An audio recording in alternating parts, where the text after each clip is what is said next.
Well, hello, everybody. I guess most of you know who I am by now. I'm Tina Olivero, fondly known as Ben's mom with Guardians of Recovery. And today I'm joined by two incredible voices in the fight against drugs, addiction, and crime. First up, Michelle Ferreri, who is a former Canadian MP and political insider, and also a media expert and quite the influencer online, I must say. Um, is joining us as well with Sacha Fraser, who is a former teacher, guidance counselor. She's worked as a consultative role with the school district, and she has a huge heart and focus for supporting kids, supporting students.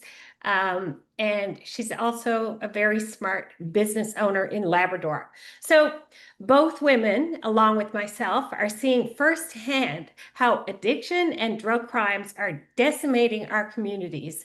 We are all, deeply concerned about this issue. We care about what's happening to our people. We've had over 52,000 Canadians who have died from overdose, including, tragically, my son. Our kids are being decimated. That's what we're here to talk about today. We're tackling some of the toughest questions about Canada's drug crisis. We're seeing the fallout of policies that lean heavily on harm reduction and low barrier shelters over hospitals, recovery, and long-term sober living homes. What we see today is addiction and crime rapidly escalating, while recovery often gets pushed to the back burner. So people are waiting months to get into rehab, but you can get a crack pipe and all the tools you want to use crack on demand. The drugs out there today are lethal. Right now, killer drugs like protonitazene are entering our communities, so deadly that just one dose can mean instant death for kids. We've just lost two 14-year-olds and a 17-year-old here in St. John's, Newfoundland, to protonitazene. It's totally unacceptable. This is no longer a distant problem. It's a humanitarian issue. It's on our doorsteps and it's in our neighborhoods, and it's tearing our families apart. So our mission, our intention in this conversation today is to expose the realities, challenge the status quo, and advocate for a recovery-first approach that saves lives and restores hope. So welcome to the conversation, ladies. Sacha may pop in, she may pop out. She's in Labrador. We have no idea what's going on with the Wi-Fi up there, but she'll be back and forth. Anyway, Michelle, let's start with you. And I'm so happy to have you here speaking to our audience, Guardians of Recovery. People are really interested in what's the solutions. How can we actually start changing policy, and where you have been in Ottawa with your experience. So interested to hear from you about how you see things evolving, where the problems are, and why can't we solve this thing? Well, Please. first off, thank you, Tina, for having me. It's great to see you in person. I know we've chatted on the phone a lot, and it's nice to actually finally connect with you and the memory of Ben that you bring to the forefront, and that his memory, isn't just lost, and Ben is one of, as you said, 52,000. And I think what the other number, I always struggle with that number, that 52,000, because it actually doesn't include the families whose Right. lives are ruined. Those are just the lives that are like no longer here, but the lives that are forever ruined because of overdoses and drugs and addiction. It's such a hard number to quantify. Parents who've never been able to go back to the workforce, siblings who will never function properly again, the trauma, the pain, the suffering, sorry, I got an itchy nose. Um, the first responders who are so fatigued. Yeah. You know, I'm going to answer your question, but I want to tell this little story because I think it really paints a picture of where we're at. So, Byward Market, for a lot of people who don't know, is literally like less than a kilometer from Parliament Hill. It used to be like the go-to place. Like when I'm from Peterborough, and like you used to take your kids down, you'd stay at Lay Suites and you'd walk through Byward Market, and it was this lovely little experience in Parliament, in Ottawa, in the nation's capital. It's unrecognizable. And I'm going to tell you this story. So I'm looking for an apartment with my daughter, who at that time was 20 years old. It's 7 p.m. It's a warm, it might have been May, I think, on a Tuesday. And right across from the Rideau Center in Byward Market on the main drag there is a man who's overdosed. And you can't tell if he's alive or if he's dead. And the friends are hysterical. They're over top of him, and they're pounding on his chest. And the paramedics pull up, and they kind of slowly get out of their ambulance and they walk over, and you can see, to somebody who is not familiar with this situation, they almost looked like they didn't care or they weren't compassionate. Mm-hmm. But what they didn't know is that those paramedics had probably already responded to that man multiple times, probably that day or that week or that month. Yeah, And the compassion fatigue on the front line, like the helpers need help. they And do. and that is so big. And then on the opposite side of that is you have these these people that somehow got sucked into enabling, and Mhm. that safe supply and giving people the thing that actually makes them sick is the compassionate thing to do. Yeah. And that's kind of the divide I see socially and politically that we have, where I was when I sat in committees and in the House of Commons. You have people that genuinely believe that giving them drugs, because they're going to go find it anyway, so you might as well give it to them. Mm-hmm. And I often think, like, I've had so many conversations with people who sit on the opposite end of the spectrum with me. Yeah. So often I don't actually think they're malicious or they're bad. I Oh. think they can't handle watching someone suffer, and they think they're helping. Like, an enabler is just as dangerous as the addict.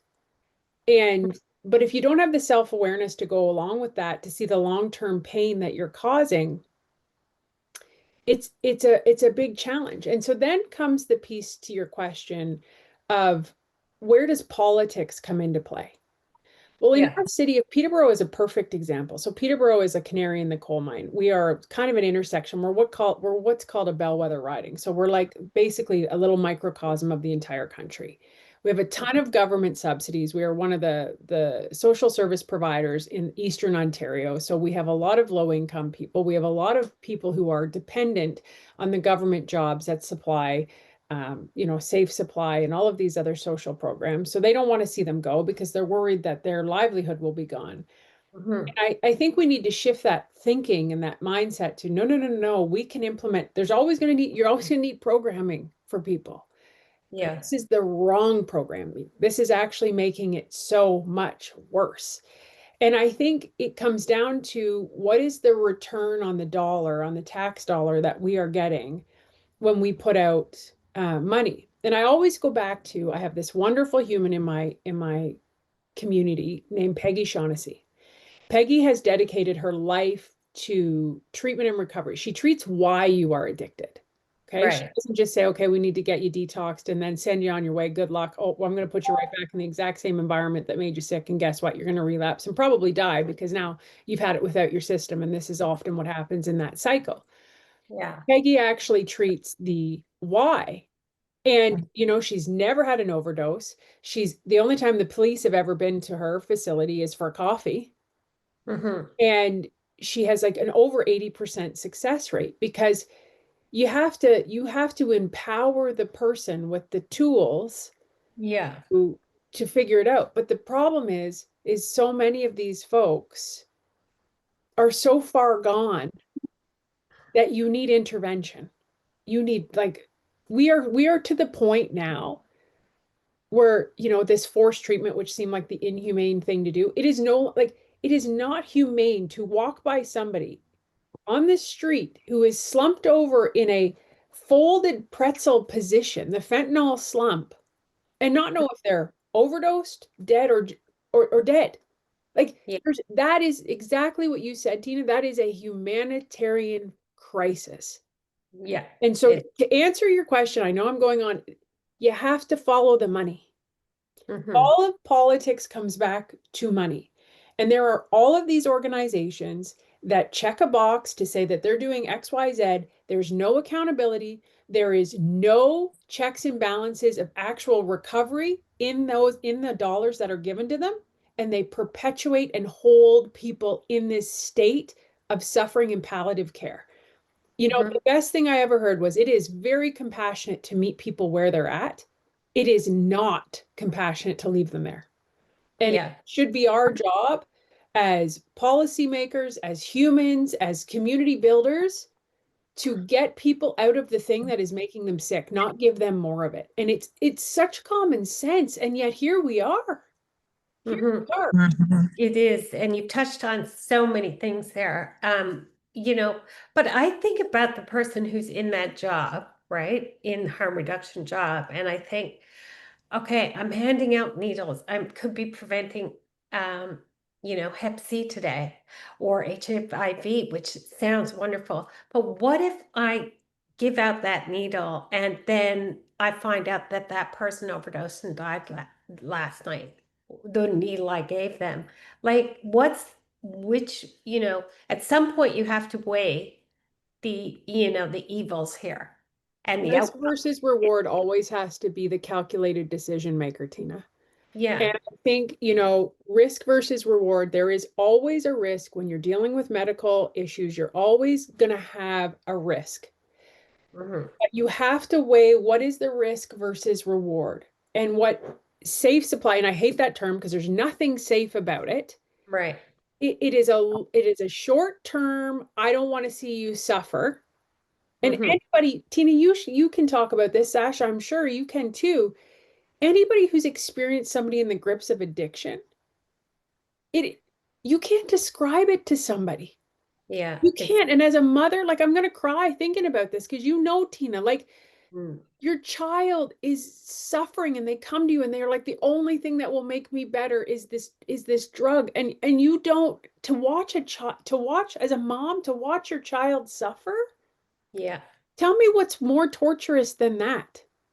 And that's the thing, right? And mothers will do anything to help their kids and help keep their kids alive. And So here's this, I'm sorry to yeah. interrupt you, but here's the exploitive part that makes my blood boil. These harm reduction people have exploited the emotions of mothers to Hmm. sell them this hope, this Yeah. falsehood that safe supply will save their child. And that is criminal. Yeah, I agree. Criminal. I agree. Like right from the get-go, even when, Ben was the last year of his life, and I was every day trying to save his life for over 5 years. And the system itself really did enable him to stay in addiction. He was in what we call drug den shelter or a low barrier shelter, meaning if you can continue to do drugs there, but it kind of opened up the doors to, oh, I can continue to do drugs. I can do drugs on the premises. I can sell drugs from the premises. I can take drugs and have them on the premises. And that's what that whole opened the door, because addiction takes the path of least resistance. Every So time. if you have architected a very low level of care that allows people just to keep using, that's what the addict is going to utilize. But if you're, upping that game and saying, okay, well, here's your place to stay, but all roads are going to lead to recovery, and here's how we're going to get you there. Like in Portugal, when people break the law and they're trafficking drugs, they don't say, here's your free ticket. They go before a panel. They say, is it going to be a fine? Are you going to jail or are you going to recovery? That's a whole entirely different level of, you know, choices. And most of the people choose recovery, and that's why Portugal has such a success rate. And people confuse that with, oh, they made drugs legal. No, what happened was they architected a structure where all roads led to recovery for the most part, and that's what was chosen, and therefore the recovery rates are high. Well, the point you just left out of that conversation is, so I'm an addict, I go and I ask for help. What's given to me? Hmm. Yeah, exactly. So And even when I want to recover, it's mhm, not there as an option. A right. needle is, more drugs is, Hmm. but the actual option to go into and the detox issue, like, so a lot of people don't know the ins and outs of this. You guys can probably talk to this too, but it's like there's a window, a small window when somebody wants help and they want to go into detox. In Yeah, Ontario, you can't even get into it, you know? And so it's yeah. not there when people ask. That's the biggest issue we have. Yeah, here too. Like it takes it at least 2 months before you can get into rehab here. There's no such thing as on-demand detox, on-demand rehab. That's actually what we're fighting for. Sasha, just to change scope slightly here. Sasha, in Labrador, can you paint a picture of what's actually happening um, in that war zone up there? Like what's going on? I mean, we're in an area where we do have a great deal of addiction, and we have high crime rates to correspond with that. Um, and I think that it just goes right back to the points that you have continually made about this overwhelming focus on harm reduction to the exclusion of recovery oriented solutions. And there's a huge support where I am for recovery oriented solutions. And I think, to go back to one of the points that Michelle made, that divide that exists politically, I think that one of the big pieces is that harm reduction does have a place in all of this, but we need to carve out exactly what that place is. And I've heard the analogy of a four-leg tail. You're You know, cracking, the, you're cracking up a the little bit. You need to stay still. am I? Yes, don't move at all. um, Talk still. okay. We also need better We cell have service in to. Canada. We do. We do need better cell service, but I think we have to look at how all the pieces fit together within a recovery oriented system, a very robust recovery oriented system. And it doesn't mean that harm reduction doesn't have its place. I think what we've done is we've kind of relegated some of those conversations to the sociology sphere instead of the medical sphere. So we have to figure out, okay, what is our drug policy? How does that then cascade down to our programs and services? And how do those four, prevention, treatment, harm reduction, enforcement, how do they all fit together? And if harm reduction is something that is to be used, like they're very nuanced and specific conversations. And if we look to Alberta, that's a great example of how they have those conversations and how they ensure that any sort of harm reduction measures are a direct bridge to recovery. Because I think people misunderstand my position that I'm completely against all aspects of harm. That is not the case. Hmm. I just want the robust recovery system to be able to support it. Again, anchoring it back to those four pillars. But Well, don't you think, Sasha and Tina, I'm curious what you guys okay. think. Like, don't you think that they have actually exploited the term harm reduction to divide people? Because it's like, what does it even mean? And what is the damn definition of it? And Well, that's the point exactly, is that okay, it harm, let's break it down. Let's say, okay, naloxone, that's harm reduction. Well, actually, it's an emergency response like an EpiPen, right? An EpiPen to an allergy is a naloxone to an overdose. right. And it has its place, absolutely, in an emergency situation when an overdose happens. That sounds perfectly logical. However, if, like you say, all roads lead to harm reduction and there's no road to recovery, that's why we're in the crisis we're in, is because people keep circling. But what if, say, for example, like this is where it goes astray, and this is where it gets really dark. And that is people apply for programs like the alcohol managed program. And we just ATIP that here in Newfoundland from one of the organizations. $400,000 was committed to alcohol to provide to alcoholics. Under that program. $370,000 of that money went to harm reduction salaries, who are not professionals, by the way, and 40%. $70,000 went to alcohol. And that alcohol is being dispensed out in public places, to people in parks. Sometimes people are getting 20 beers a day. Like, it's off the charts, right? And this is the problem. This is why we can't even agree on a definition of harm reduction, because every single thing has a different set of variables. Is that thing a job, just like a make work project, Yes. or Yes.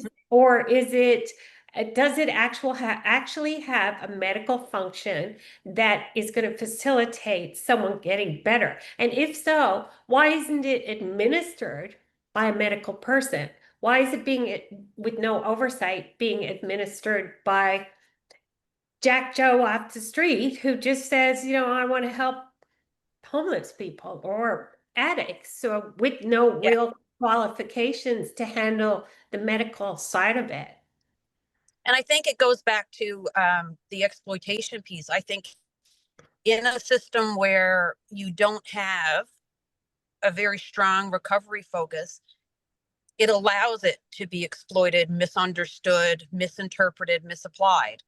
And it goes again back to the point that I made about relegating those conversations outside of the medical profession or addictions medicine. I've said this to Tina a number of times, that some of the conversations, I don't necessarily engage in conversations specific to the pharmaceutical piece around harm reduction, because that's not my background. I think those conversations have to be happening with those in the medical field that are experts in that area. So we don't, in any other field of medicine that I can remember, or that I can even think of. We don't do it in cardiology or neurology or pediatrics. We seem to trust the people in those professions that are trained. And I think we really have to look at the whole of addictions medicine, and in our system of recovery, put the conversations about certain things back to those people in their hands, have them be the decision makers, and then everything else can find its place in a very strong recovery oriented system. Yeah. So, like, how it came about was we had people who were in addiction and homeless on the streets, and then people were dying in snowbanks. So they put them in hotels. That seems so logical and so humane, and such a Canadian thing to do. But what happened is all the hotels then got filled up with people who were in active addiction. And now we have one hotel after another that are filled with people in active addiction, and the taxpayers are footing the bill.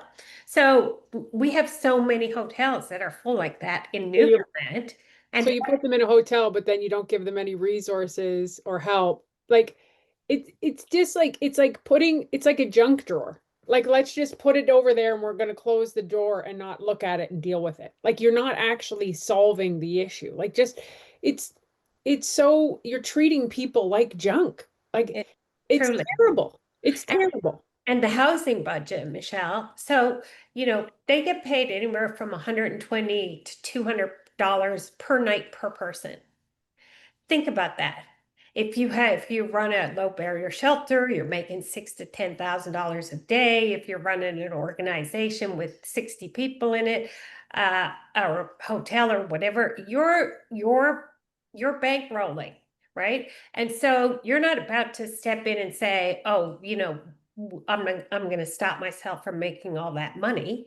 You're gonna squeeze every ounce of it out until you can. And consequently, as a result, all of those people in the hotels, in those drug den shelters with no oversight have caused mass addiction with lethal, very, very lethal drugs like protonitazene coming into play. And then, of course, what happens next, which is where we are right now, mass crime. Like desperate crime. People are desperate in addiction. They're doing desperate crimes outside. They're driving into banks. They're, going random attacks in the middle of in psychosis. There's people breaking into your home, which, crazy, crazy Canada. Even the fact that you can't defend yourself, like that's just insane. But like all these, as crazy as the crimes are, that's indicative of how someone is so desperate with that drug, needing to get those drugs. So, and that's cascading all over our communities. We have trap houses on every corner. We have crime in every community. Crimes don't make sense whatsoever. I get calls, 2, 3 calls a day from parents with addicted kids or people who are impacted or people who are in addiction. They're burning down houses on crack.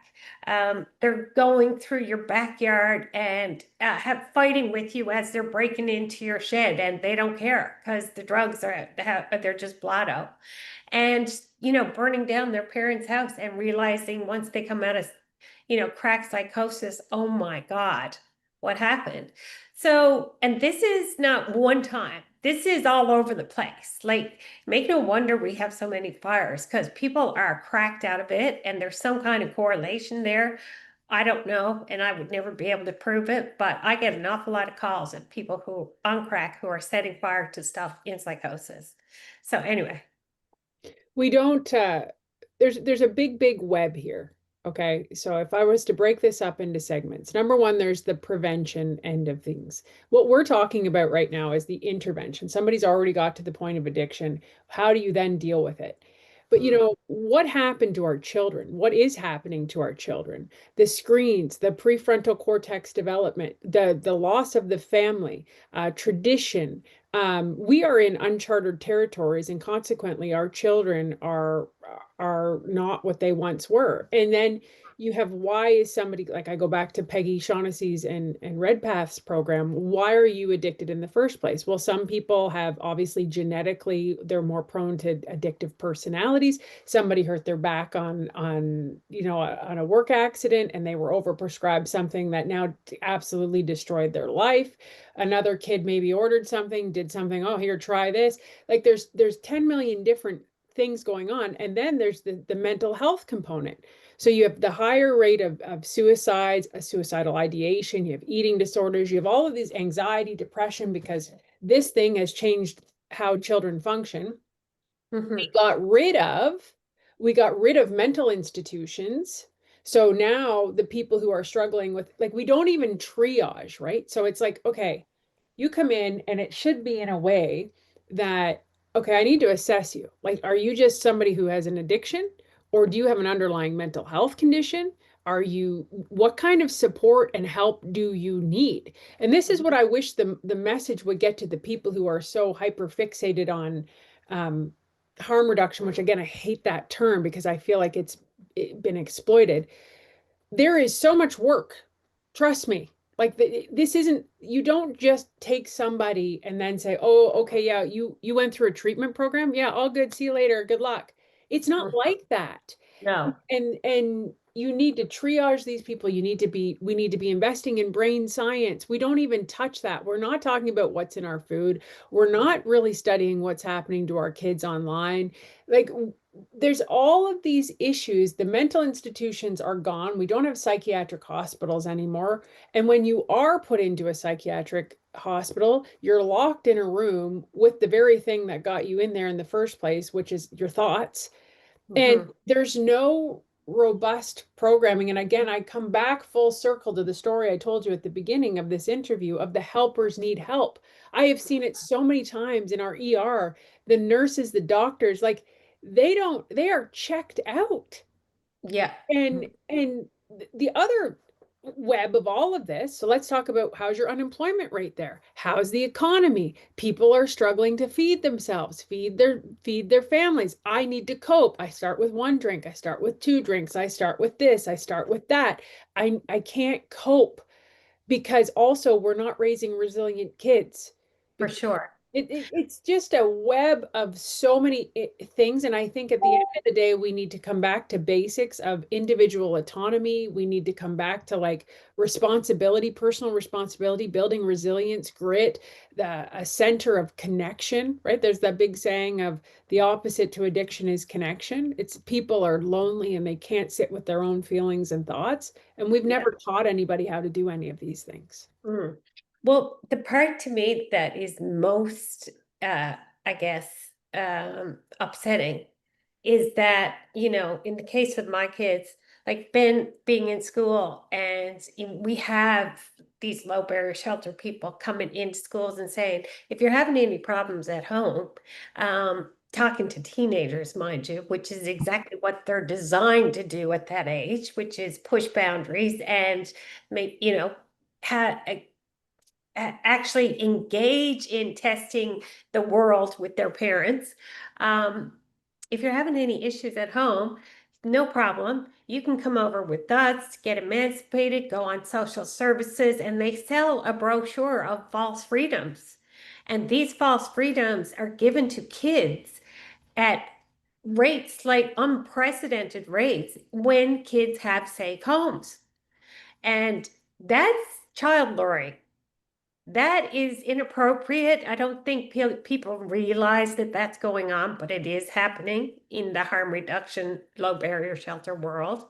And you got to watch out for that with your kids because the last thing you want is someone coming into your school when your kid's trying to figure out their adolescence, who they are in the world, push boundaries, and have someone come along and say, hey, free ride over here. You got your house, you got your money, you can do whatever you want. No rules, no schedule. You can even drop out of school if you want to, no problem whatsoever. And they left out the part on the brochure that said, but when you get there, here's what's going to happen. You're going to try drugs, love drugs, try more drugs, love more drugs. You're going to witness addiction. You're going to witness murders. You're going to witness rapes. Your clothes is going to get stolen on a continuous basis. You're probably going to contract HIV or Hep C or both. You're also probably going to see people commit suicide. You may be, in that place yourself. And at the end of the day, you could overdose and overdose many times, or see your friends overdosing and watch your friends go down one at a time all around you, and then you be next. They forgot that part out of the brochure. That's the part that gets me. The part that people are not putting that together, and saying we're going to emancipate all these kids on social services, give them all these false freedoms when they have safe homes, lure them out of safe homes, and then they're going to come into our low barrier shelters and they pretend that they're going to take care of these kids and they don't. And that legislatively is wrong because our provinces have to take care of our youth up until, well, it's 19 in Newfoundland, different ages. And they're left to their own. They're malnutritioned. They're living in trap houses. That's how trap houses go. And they're used as drug mules. Like, that's the dark, ugly side of it. And that's what happened to What Ben. would you like to see? What do you, both of you, what do you think federally, provincially, municipally?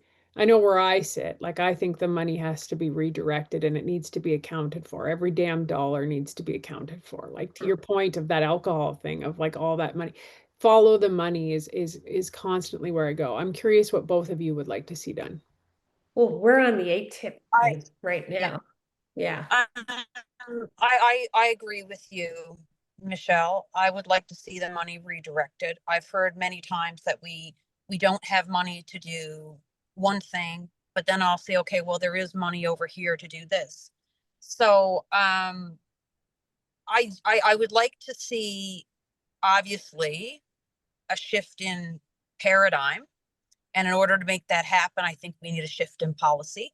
So we need a drug policy, and we need a recovery-oriented drug policy. And we just need to make sure that all systems are aligned to support that. So, you know, however we can make that happen, that's what I would like to see. That's what I've advocated for.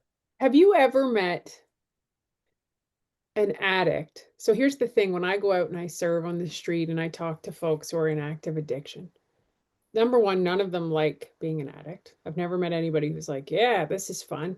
Like, they hate it. Mm-hmm. And number two, they are the ones, like, this is what blows my mind about policy. Like, the people who are making policy, who are you talking to? Because the people who are in active addiction are like, don't give a safe supply is the stupidest thing ever. Yeah. None of them, like, they'll tell you it's great. Like, the one guy I dealt with, he's a drug dealer, and he's like, Michelle, that's great. I'm making bank. Mm-hmm. Like, True. Yeah. it's insane that I'm like, who are you getting your information from to make these policies that, like, somewhere along the line we went down some road of like, I don't want to offend you or hurt your feelings, and it got so bad that we are in upside down world. Yeah. Yeah. Well, here's and I just like to jump in for a second, Tina. I've thought about that many, many times. And one of the things that comes to mind for me is, at what point did we start explaining our safety messages to children? So look both ways before crossing the street. But in case you don't, or, you know, don't eat laundry Wow. pots. That's a But in great, case you do, wow. That's a very so powerful example. You know, I've thought of multiple examples where, and I was a former teacher, so what I just articulated, I wouldn't say it to my own child. I wouldn't say it to a classroom full of children. So we have to stop qualifying our safety warnings, because we don't do it. Sasha, you A know how you whole have like host of other things. an aha moment or like a golden nugget? I believe every conversation, there's like one little thing. It's like, you have to look both ways before you cross the street, but in case you don't. Like, what? So you've just given the kid the out to not do it. Like, that is a powerful, powerful example. That's very, very effective. I like that a lot. Mm-hmm.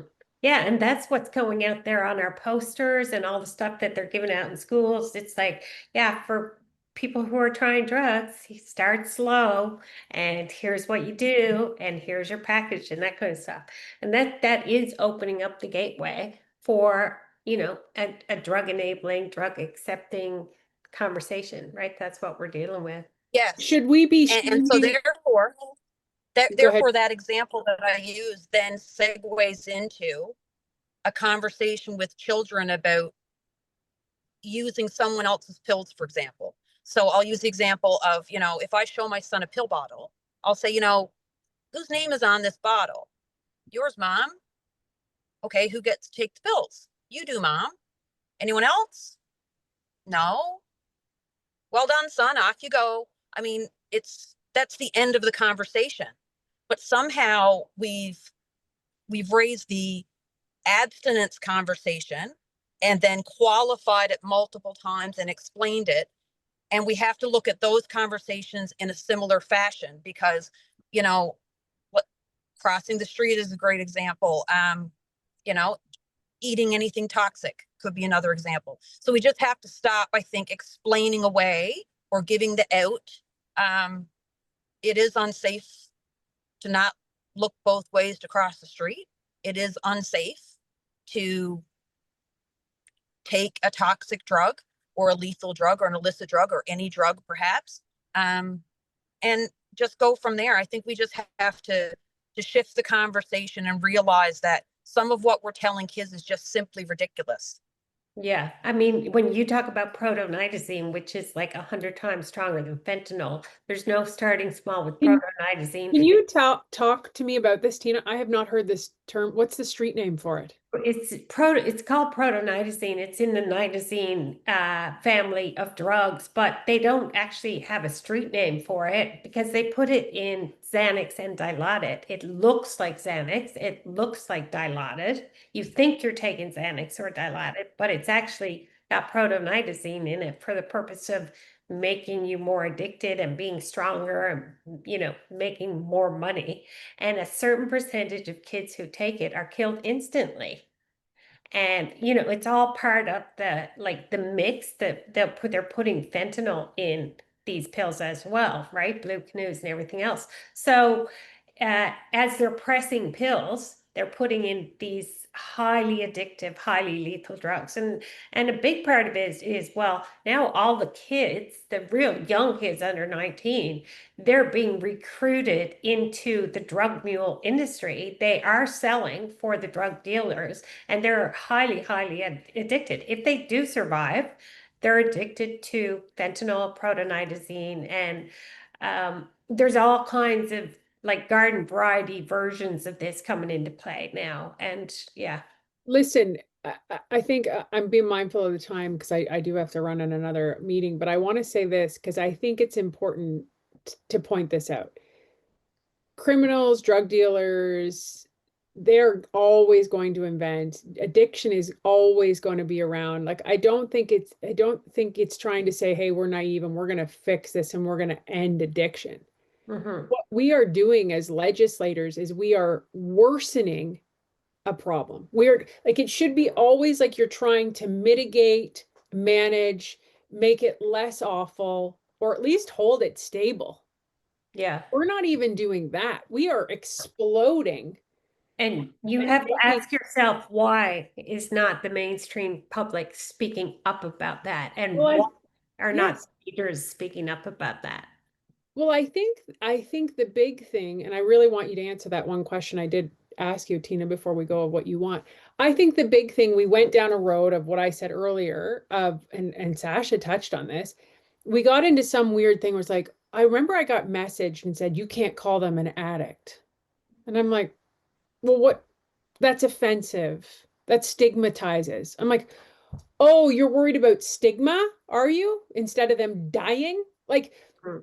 Like we've lost the plot somewhere along the line Yeah. of, so people didn't speak up and they didn't want to look like the bad guy or like the person who went to city council and said, well, and now it's gotten to the point that the compassion is gone because businesses are shutting down in downtown centers. People are literally, crapping on the streets. They're breaking and they're vandalizing small businesses. The businesses who were on board, like I'll use Peterborough as an example, to support this one center in our community of the hub of safe supply, because they were sold, like somebody comes to you and says, we're going to help people. Everybody's like, Canadians are like, okay, sign here. Hmm. And then you see the results of this social experiment. Yeah. And it's like, so most people would go, whoa, abort, where this is not working. We need to change the direction of the ship. We tried it. And you Hmm. know what? I think you try anything when you're dealing with something as serious as addiction.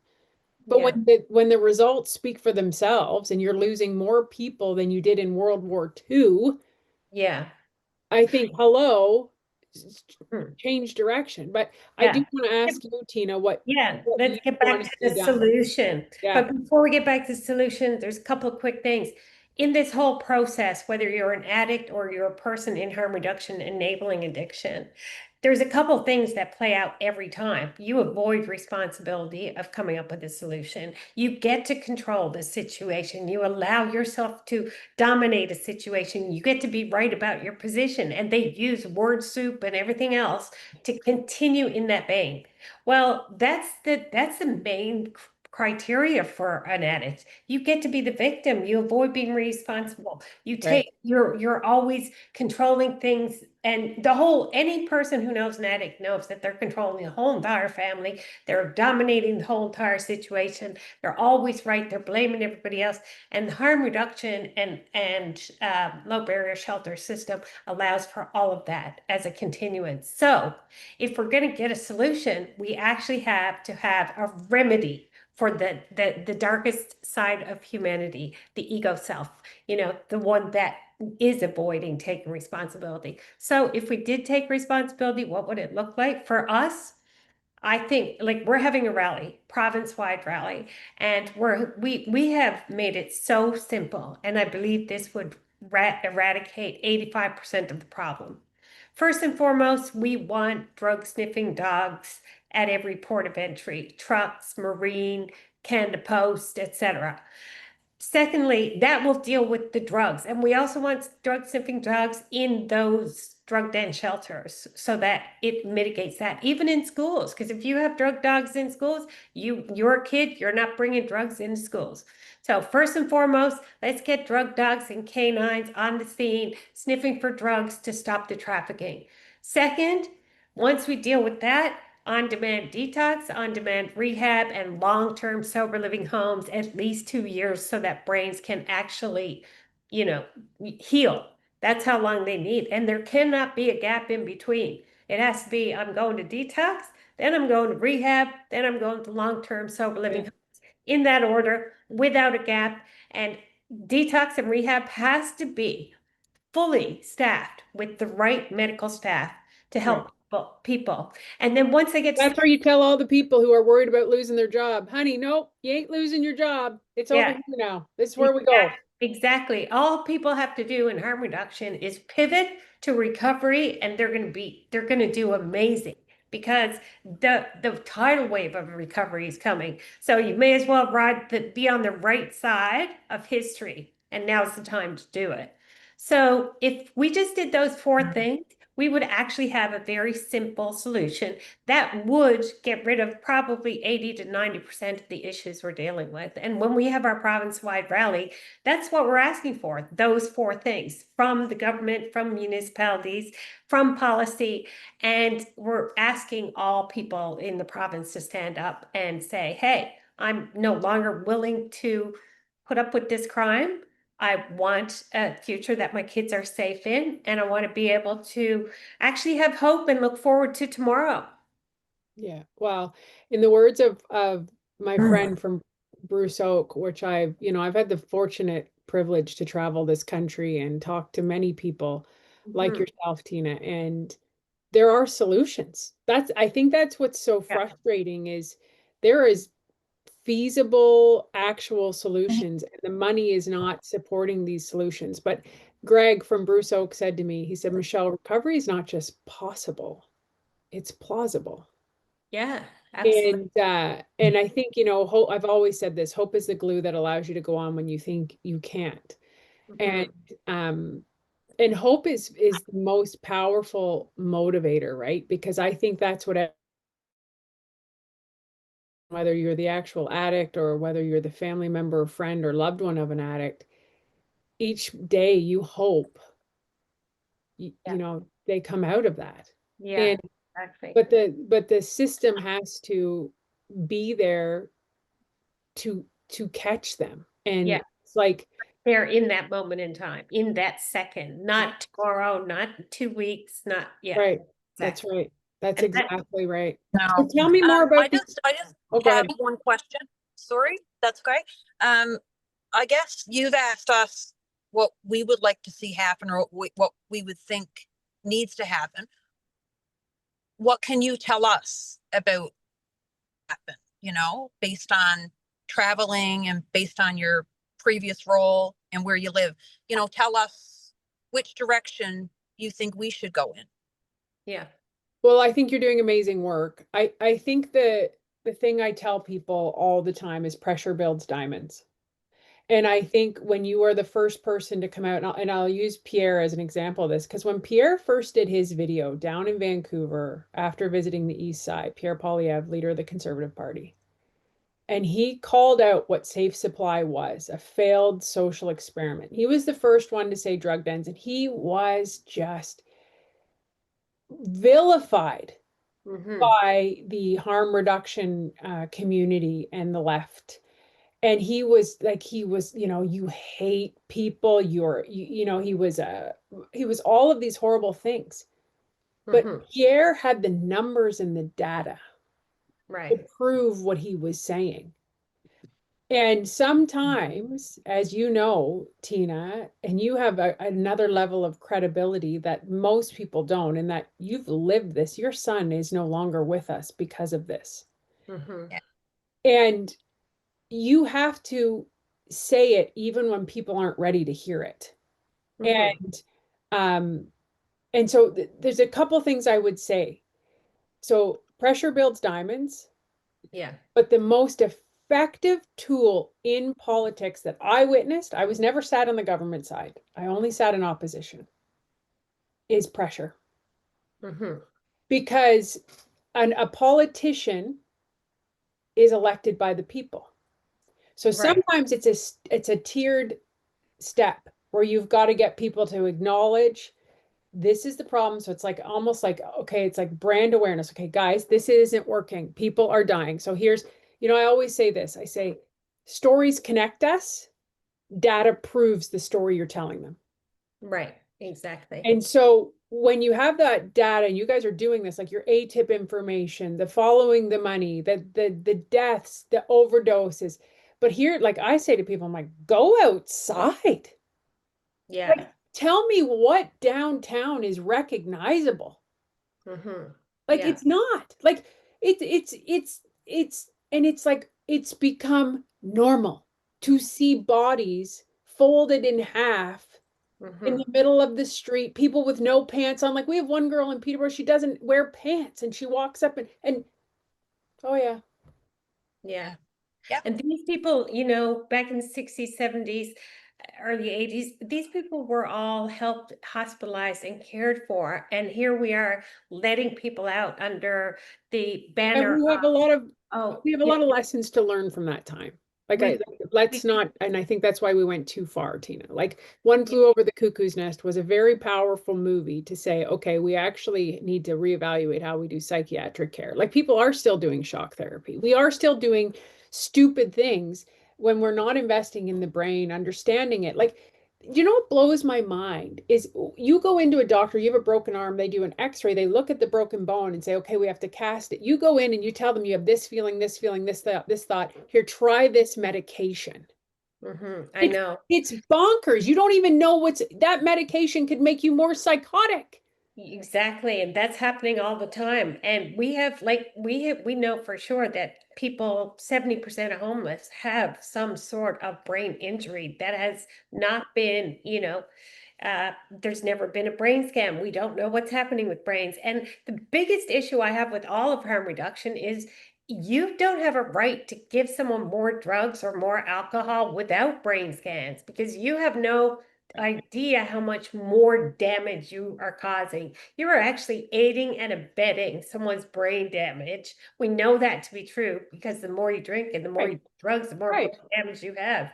So at what point did we stop and say, this is okay? Like, it's insane. It is Well, insane. I think that's one of the great policies I love that the conservatives put forward.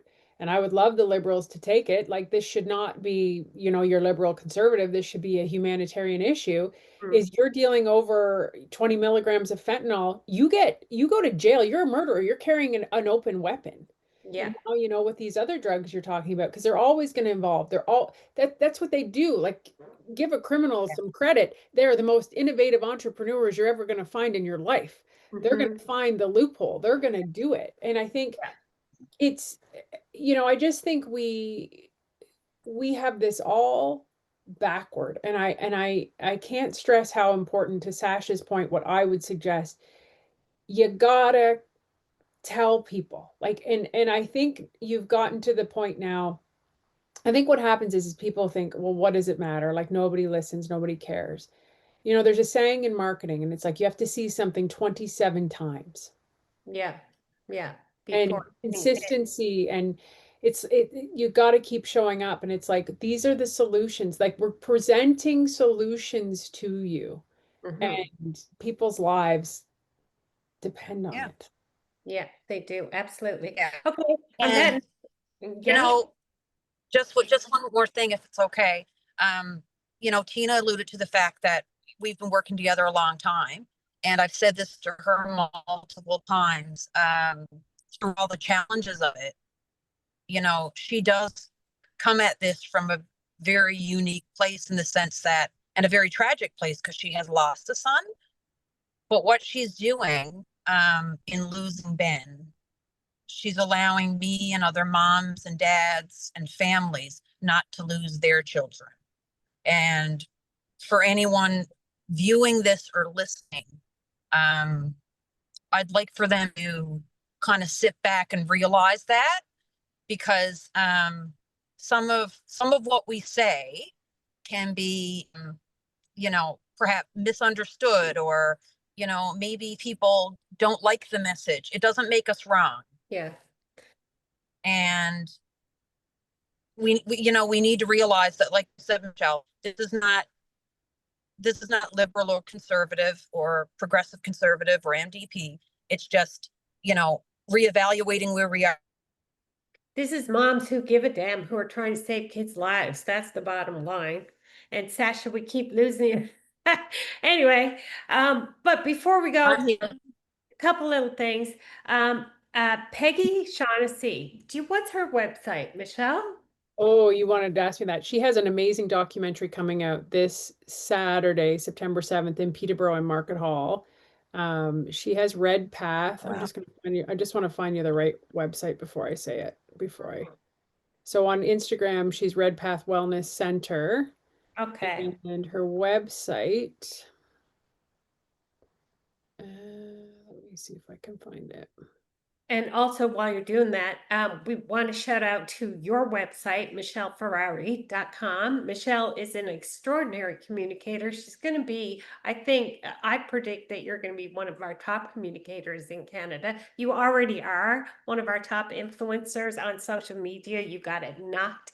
And I think companies would do really, really well to hire you and get your vantage point, especially if from your experience when it comes to being a former MP, you have the inside look at what's going on there, and you have a unique vantage point. So, I mean, we all have unique vantage points here. Like as the founder of Guardians of Recovery, we're inviting people to join us to deal with whatever aspect of this is really impacting their life, whether it's crime, whether they have a child in addiction, whether they are a family member suffering, whatever it is. But together, like our cumulative communication power is extremely strong. And as we combine those voices, Guardians of Recovery is a national foundation, nonprofit, so that we're talking across the country, so that our conversations across the country unite together so that we solve this thing. And it's going to take many, many solutions, many, many smart people.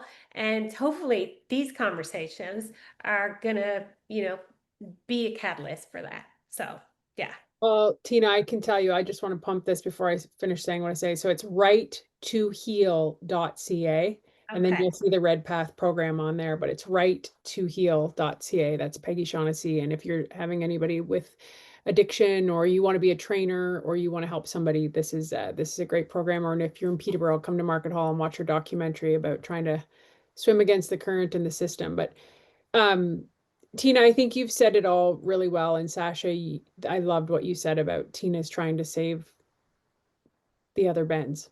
Um, and I always said this to families. I call it the stop sign theory. And what I mean by that is there's usually a stop sign at an intersection because somebody died at that intersection. Yeah.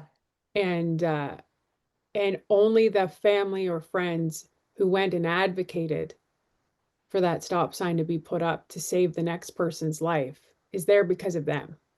And Mhm. much of like what you said, the victim mentality is not going to win this war. And that's what this is. This is a war. We Mhm. are each individually responsible for doing our part. And, you know, like as I say, I go out and I try to connect with as many folks as I can. I help where I can. Like this doesn't mean you don't give people food or clothing or help them when they need it. That's not what this is. Mhm. This is offering bigger long-term solutions. You know, this other Yeah. couple I met, this one girl, this is crazy. Like they're homeless, they live in a tent. She has a PhD in education. Wow. And he's a trades guy and they struggle with addiction. They struggle and they know it and it's hard. They're on and they're off and they're on the wagon and they're off and it's a battle. And all he wants to do is work. And Mhm. and every single person has something to contribute in this world. Yeah. And so often people don't know the person who's battling addiction is somewhere along the line, something happened. And whether it's a learning disability that was never diagnosed, maybe it's a brain injury, maybe it's FASD, maybe it was trauma. It could Maybe be it was all of genetic. these things, genetics, you Yeah. know, a mental health issue, an undiagnosed issue. Somewhere along the line, they Mhm. started to believe that horrible little voice in their head that they're not good enough and that the world doesn't need them. Mhm. Yeah. I can't Mhm. stress this message enough to everybody. Yeah. Every single person to be born is a miracle. It is. A Absolute. freaking miracle. It's a scientific miracle. Mhm. And you are here for a reason.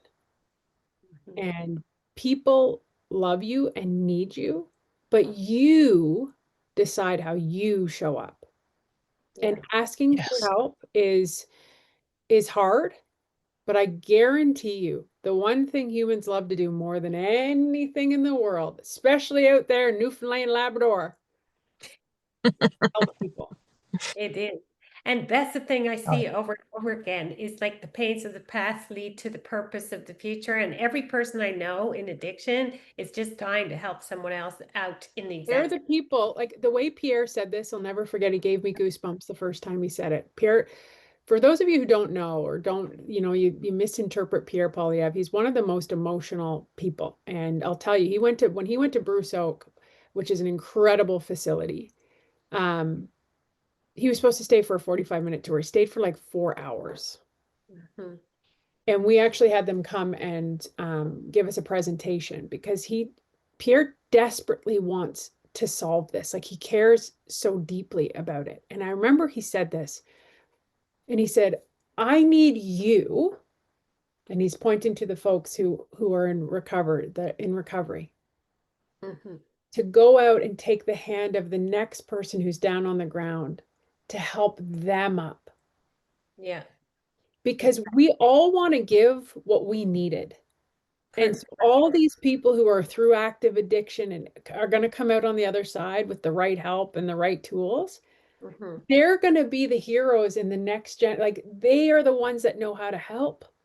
They do. And it's it's a real mindset shift of how we look at this to empower the people. And I believe we can change the direction in which we're going. I really, really do, Tina. And I can't Good. you have so much passion and fire, and you actually need an obsessive person to do this, to get through it. And you have that hyper focus Mhm. to not give up. And I'm so grateful for everything you do. And I'm so sorry that Ben is the life that lost that made you the warrior for this. But you know, Well, he guides me every day from the other no, side. He is absolutely the catalyst in all of this. And we have had 64 people go to rehab since Ben died. And amazing. we've helped over 300 families. And we're opening up our first sober home in September this month in Newfoundland, Labrador, long-term sober home. So it's because of Ben. I truly believe that Ben gave his life to transform the addiction epidemic and create a recovery revolution. And he speaks through me. I just do what he tells me. And that's people are going to think that's crazy, but that's actually what's going on. I love that. I Mm. need to get on a plane and get out there. I want to come see what you're doing. And Yes, absolutely. Well, we're and going to do it across Canada, so this is I love it. we've And only any begun. more info on the province-wide rallies? Like, what about in Ontario? Where can people go?